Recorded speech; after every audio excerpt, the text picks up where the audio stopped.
just out there looking for partners to help build and expand on that, to kind of take our mission outside the walls of the hospital and into the community. And Darin, you're the community health director. What does that entail? Yeah, it's a relatively new role to the hospital. I've been in this role about 5 months, and kind of like Radina said, I'm just supposed to be an extension of TMH in the community and really take the hospital outside the four walls of the hospital. So it's been great working with Radina and kind of understanding how her contacts and how they work with the foundation and how it can really tie into what we're doing with community health as well. And what have been some challenges of this new role that you have stepped into? I come from out of town, so I come from Decatur and Decatur Memorial Hospital, where it's the challenges really are just learning this town and learning the community. But I do have a lot of resources with Radina and other staff at the hospital that have been a great help. And what have been some successes? You mentioned having a great support staff. How have they helped you? The biggest thing that we're working on is we're kind of initiating our community health, the planning phases of our community health needs assessment that we completed for 2020. And in those areas, we identified the priorities that we're going to focus on here in the next 3 years. It's going to be mental health, obesity, and lung health are 3 areas that we're going to work on through pour resources in and time into the community. So kind of learning the community partners and identifying those 3 priorities are the immediate successes that we've kind of gotten ironed out. Now, with COVID-19, I don't know if that's been a factor at all. You could stop me at any time. How do you feel that has hindered or helped? I don't know how it would help, but maybe there's a hidden positivity to that at all. I guess, what have been some challenges with COVID-19? We could start with you, Radina. So yeah, definitely COVID-19 has impacted all of us, right? But I feel like one of the things it has done is it has really kind of shed a spotlight on our healthcare providers, our healthcare workers. I think there's just a million success stories in terms of what they've been able to accomplish and work together and pull through. And so as a foundation, we're here to support that. We're here to support our colleagues, to support our communities. And I just have to say, gosh, Darin, I really have enjoyed working with you also. And it's really been a pleasure and a privilege to kind of get Darin connected with folks in our community who love Taylorville, who love Christian County. And that's really what this work is all about. And now community health is a pretty broad, you could do a lot, I'm sure. What's your favorite part of this job so far? And also, let's back up a little bit. How long have you been working as the community health director? I've been here just 5 months. Okay. Yeah. And what's been your favorite part of stepping into that role? I guess the biggest thing is getting to know the inner workings of this hospital here in Taylorville. It's an amazing place. It's an amazing facility. The staff, administration, they're wonderful. I come from a much larger hospital, but seeing this smaller hospital and the some of the programs that they have, and really the treatment that they're able to provide to this community is really amazing. That they can do what they can do in this community with such a small hospital. And kind of same question for you, Radina. I'm not sure how long you've been in this role, but what's your favorite part of working for the foundation? So I've had the pleasure to serve as our executive director since 2014. So that's, 7, 8 years, something like that. We're coming into, and really for me, it's about the people.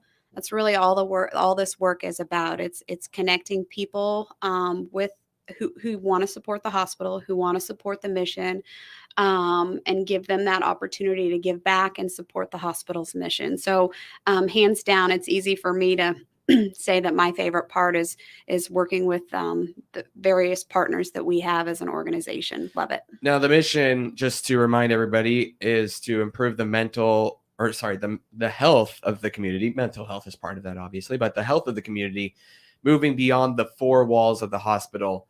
What does that look like to you both? We could start with you, Darin. Yeah, really, that's my job, is to extend our mission outside the 4 walls of the hospital, and really to partner with different agencies and organizations to get programs that are aimed at our 3 priorities, which are mental health, lung health, and obesity, to really kind of target those areas within this community, whether it's through the school districts, private businesses, local businesses, park districts, the YMCA, anything that we can work on collaboratively within the community to target those 3 areas. And Radina, again, same question for you. What do you think that looks like to move outside the four walls of the hospital to help the community and serve the mission statement? So our work in community health, it actually isn't anything new. We've always been a staple in this community in Christian County and providing that support.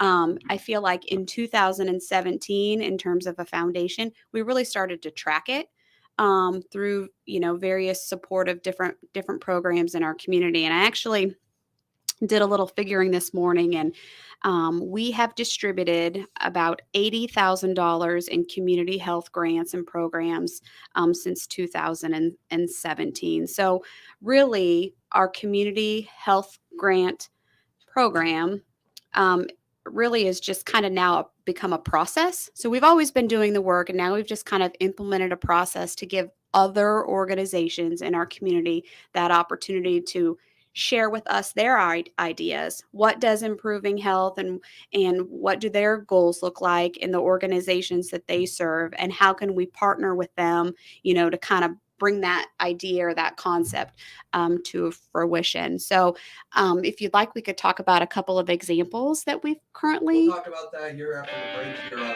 WTIM. We'll talk about that after the break here on the WTIM Morning Show. I am having all sorts of issues this morning. I'll get over them, I promise. Here on the WTIM Morning Show, listening live on the Big 870 across Central Illinois, and now streaming on the Facebook page at TaylorvilleDailyNews.com on Facebook and on YouTube on WTIM TV.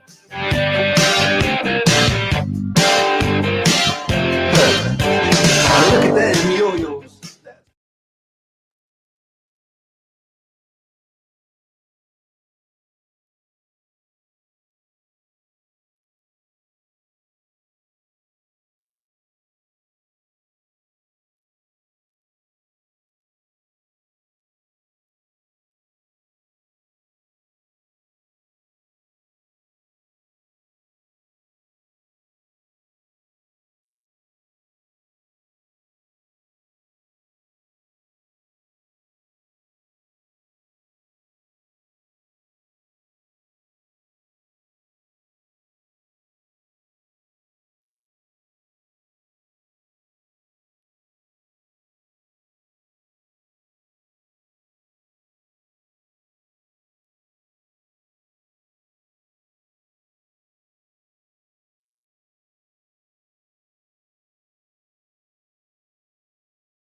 You're listening to the WTIM Morning Show, heard live on 96.1 FM in Christian County and streamed on the WTIM Facebook at TaylorvilleDailyNews.com and WTIM TV on YouTube. We got to find a way to shorten that a little bit here. You're talking with Darrin Buttz and Radina Ryan from Taylorville Memorial Hospital. Great to have you both here. And just talking about some of the things the foundation and community health can do for the community. And Radina, you were in the middle of a thought about some examples of what the foundation can do for you, the listener at home. Sure. I'm happy to talk about some of the things that our foundation has invested in terms of community health. So really, this is just a recap for people that are just joining. We have a new community health grants program. So basically, we've opened up an application for organizations, nonprofits in our community to be able to apply for funding. So we have had the pleasure of being able to grant a couple of organizations some funding to be able to support their missions. Safe Passage is one of those. Chief Wheeler, Denise Evans have been doing some awesome work in terms of connecting folks who have suffered from addiction with treatment facilities. So just a wonderful program. They've got some awesome outcomes. A lot of volunteers that work through that program to help serve their mission and their purpose. And it was just a really easy decision to make to be able to provide Safe Passage with that funding. Now, have you heard the news about the grant of the from? You've heard about that, Darrin, the $105,000 grant? Right. I was just reading about that this morning. Yeah. What does that mean to you guys to see that Taylorville Police Department Safe Passage program? I almost said Memorial Hospital, but it's not to you guys, it's to the department. But what does that mean to you guys to see Safe Passage picking up such an important and very sizable grant? I think it's amazing. I think the more organizations such as Taylorville Memorial Hospital, our foundation, Safe Passage, than any other areas of funding sources that they can receive, I think is absolutely amazing, right? We're all in this together. I think it's about building relationships, building partnerships, and really getting us kind of in a boat all rowing together. So I think it's wonderful. Great for them. Darrin, your thoughts on that? Yeah, I kind of echo exactly what Radina was saying. It's anytime the community can get behind a program that's happening or that's happened for a while here in the community and support it and make sure that it continues to grow and prosper, especially from a hospital standpoint. It's a great connection to have. And how can you characterize the impact that Taylorville Memorial Hospital, do you believe, has had on Safe Passage? And I think including that in the overall program. Yeah. So I'm certainly not an expert in the work of Safe Passage, but what I do know about them is their funding source was just based on donations. So, they were having garage sales and holding, various types of fundraisers. They rely heavily on volunteers. And so for us to be able to kind of infuse those grant dollars into their operation, I think really takes a lot of the burden and the stress off of them fundraising, right? And just trying to make it month to month to be able to really focus in on their clients and to be there for them the way that, that they're best and the way that they're good at. So I feel really great about the work that we've done in that area. And Darrin, do you have anything that you'd like to share on that? Oh, I think she did great. That was perfect. Yeah. Now we have about a minute left. Anything else that you'd like to leave listeners with? I think it's been great to visit with you this morning. It's really awesome to have somebody like Darrin on board with the hospital to invest time into being that connectivity for the hospital's mission. And I'm really super excited to be able to continue this work and be that support. And Darrin, what would you like to say to the folks in the community? Yeah, we're just continue to be the outward representation of the hospital in this community and tie any of our resources, any of our programs to the hospital, specifically working with school districts and other organizations to kind of get the town of Taylorville and Christian County more healthy and well. All right. Thank you, Darrin Buttz and Radina Ryan from Taylorville Memorial Hospital. Darin is the community director, or the director of community health, that is. I mixed it up a little bit. And Radina is executive director of the Taylorville Memorial Foundation from Taylorville Memorial Hospital. Speaking to us on the WTIM Morning Show, heard live on 107.5 FM in Shelby County.